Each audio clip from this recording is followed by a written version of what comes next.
Hello dear student, AIB 21 का exam आप लोग का हो गया है। हमारे हाथ में आज का पेपर है और जो हमारे हाथ में पेपर है वो बुकलेट नंबर डी है। देखिए पेपर कैसा रहा, पेपर में आप लोग के सामने क्या प्रॉब्लम आई।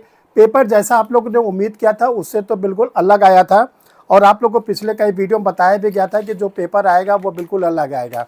देखिए जो पेपर आया हुआ है इसमें बहुत से क्वेश्चन ऐसे हैं जो स्टेटमेंट रीज़न के बेसिस पर है, केस लॉस पर बेसिस है और इसके साथ साथ कुछ ऐसे क्वेश्चन है जो करंट टॉपिक से जुड़े हुए हैं, कुछ ऐसे क्वेश्चन है जो आपको कन्फ्यूज़न उत्पन्न करेंगे।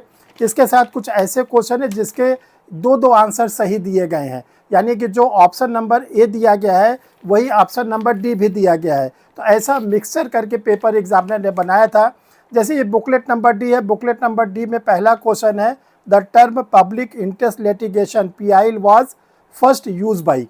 तो देखिए जनरली हम लोग ये समझते हैं, जानते हैं कि हुसैन हारा कारतून वर्सेस स्टेट ऑफ बिहार में ऑनरेबल जस्टिस PN भगवती साहब ने जो है PIL को इंट्रोड्यूस किया था। लेकिन यहाँ पे पूछ रहा है the term PIL was first use, सबसे पहले किसने यूज़ किया था, इंडिया में नहीं पूछ रहा है। तो देखिए ये अगर आप इसको देखेंगे तब आपको आंसर मिलेगा प्रोफेसर अब्राहम चार्ल्स करके। तो देखिए ऐसे एग्जामिनर ने क्या किया है कि क्वेश्चन को घुमा के पूछा हुआ है।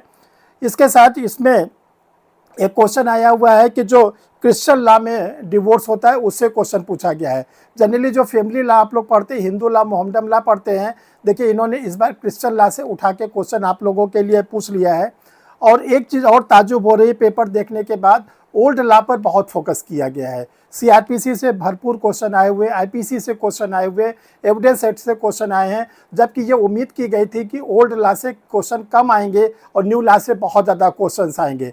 BNS BNSS BSS से क्वेश्चन कम आए लेकिन ओल्ड लॉ से क्वेश्चन बहुत ज़्यादा आए। एक क्वेश्चन आपके साथ और हम डिस्कस करना चाहते हैं जो ब्लंडर है एक तरह से देखा जाए। Question number 82 booklet number D, under the special marriage act 1954 what is the maximum fine that may be imposed for printing or publishing matter in contravention or provision relating in camera proceeding। अब देखिए इसमें चार option दिया है और जो A answer है fine up to 5000 rupees, यही आंसर जो डी में दिया गया है, फाइन अप टू 5000 रुपीज़। तो ये क्वेश्चन जो है ये कन्फ्यूज़न है, गलत क्वेश्चन है, इस पर BCI को एक्शन लेना चाहिए। और इसके साथ साथ देखिए क्वेश्चन में ये देखा जा रहा है कि जो डायरेक्ट सेक्शन यानी जो बेयर एक्ट लेके आप लोग को अलाउ किया गया था, बेयर एक्ट से आप 45 या 40 नंबर का जो टारगेट है वो कतई नहीं प्राप्त कर सकते। जो आप लोग को जनरल और OBC कैटेगरी को 45 नंबर पाना ज़रूरी है और SC ST को 40 नंबर पाना ज़रूरी है। ये बेयर एक्ट से ये पेपर आप लोग नहीं सॉल्व कर सकते। ये पेपर अब उसी तरह होता जा रहा है जैसे कि आपका जुडिशल सर्विसेज का एग्ज़ाम होता है, हायर जुडिशल सर्विसेज का एग्ज़ाम होता है, या आप लोग APU का एग्ज़ाम देते हैं, उस तरह का ये पेपर हो गया है। तीसरी चीज़, जो स्टूडेंट ये शिकायत कर रहे हैं कि सर पेपर बहुत कठिन था, हम तो कर नहीं पाए, 45 पाना मुश्किल है, उन्होंने एक बहुत बड़ी गलती किया है। आप हमारा पिछला वीडियो उठा के देखिए, हमने कहा था क्वेश्चन नंबर फर्स्ट से लेके 100 तक पहले आप छोटे छोटे क्वेश्चन को टच करिए जो एक लाइन के हैं, जिनके पढ़ने में कम समय लगता है, जिसको आप आसानी से जो बॉर्डर है 45 तक पा सकते हैं। अगर आपने वो किया होता तो आपका ऐसा ना होता कि आप 100 में 45 का जो आपको टारगेट है वो ना पाते। आप क्या किए, लंबे क्वेश्चन में उलझ गए। जो लंबे क्वेश्चन में आप उलझे हैं इसका प्रॉब्लम ये हुआ कि अगर निकल गया तो बहुत अच्छी बात, और नहीं निकला तो आपका बहुत बड़ा टाइम खराब हो गया, क्योंकि इसको पढ़ना है। जैसे क्वेश्चन नंबर 73 है, अब 73 क्वेश्चन जो है हम देख रहे हैं टोटल 20 लाइन में बना हुआ है। तो इस 20 लाइन को पढ़िए, फिर इसके बाद 4 अल्टरनेटिव पढ़िए। अगर आपको समझ में आ गया और जो समझ में आया वो सही आया तो बहुत अच्छी बात, और नहीं तो आपका 5 से 7 मिनट चला गया। तो ये गलती जो किया गया है वो किया गया है। अब जैसे आप लोग जानते हैं कि UCC जो है उत्तराखंड में लागू किया गया फर्स्ट में, तो ये क्वेश्चन पूछा गया है आपसे, इसके पनिशमेंट के बारे में पूछा गया, एक्शन के बारे में पूछा गया। ये तो सिलेबस में ही नहीं है, कहीं पर भी सिलेबस में जो 19 टॉपिक को जिक्र किया गया है, कहीं पर भी करंट टॉपिक का जिक्र नहीं किया गया है। ऐसे ऐसे क्वेश्चन अब आपके एग्जामिनेशंस में आने लगे।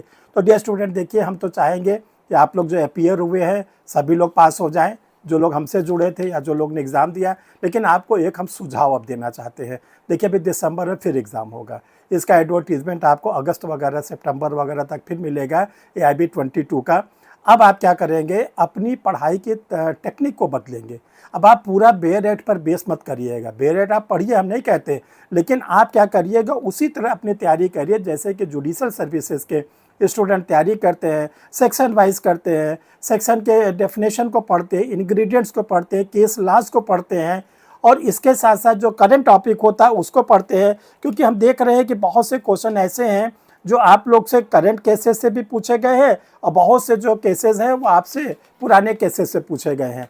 तो आप लोग अपनी पढ़ाई की टेक्निक को थोड़ा सा बदलें, क्योंकि अगर आप इसको निकालना चाहते हैं तो आपको बिल्कुल क्या करें, स्मार्ट स्टडी करना पड़ेगा, और आपको जुडिशल पेपर सर्विसेज के पेपर को भी देखना पड़ेगा, आने वाले जो एग्ज़ाम होते रहते हैं उनके पेपर को भी देखना पड़ेगा, तब जाके आपका कहीं ना कहीं से AIB 21 क्लियर होने के चांसेस बनेंगे।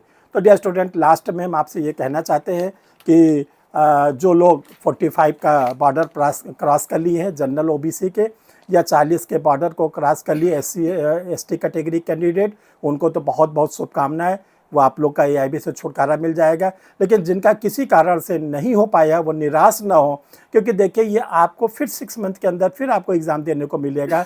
अब आप क्या करें, अपनी पढ़ाई को थोड़ा सा बदलें, और पढ़ाई का तरीका बिल्कुल थोड़ा सा जुडिशल सिस्टम में कर ले, सेक्शन से उलझिए, केस लॉ से उलझिए, तो आप भी AIB 21 क्लियर कर लेंगे। देखिए इसका जो आपको सुझाव दिया जा रहा है, इसका फ़ायदा क्या मिलेगा, कल आप एडवोकेसी में आएंगे, कल आप जुडिशल सर्विसेज के एग्ज़ाम देना चाहेंगे, APO का एग्ज़ाम देना चाहेंगे, किसी कारपोरेट सेक्शन में आप जाना चाहेंगे, तो इससे फ़ायदा ये मिलेगा कि आप जो आज पढ़ा है वो आपको फिर आगे के फ्यूचर में आपको आसानी करेगा उस फील्ड में काम करने के लिए। तो थैंक यू डियर स्टूडेंट, फिर हम लोग नेक्स्ट वीडियो में नए टॉपिक के साथ फिर मिलते हैं। Thank you.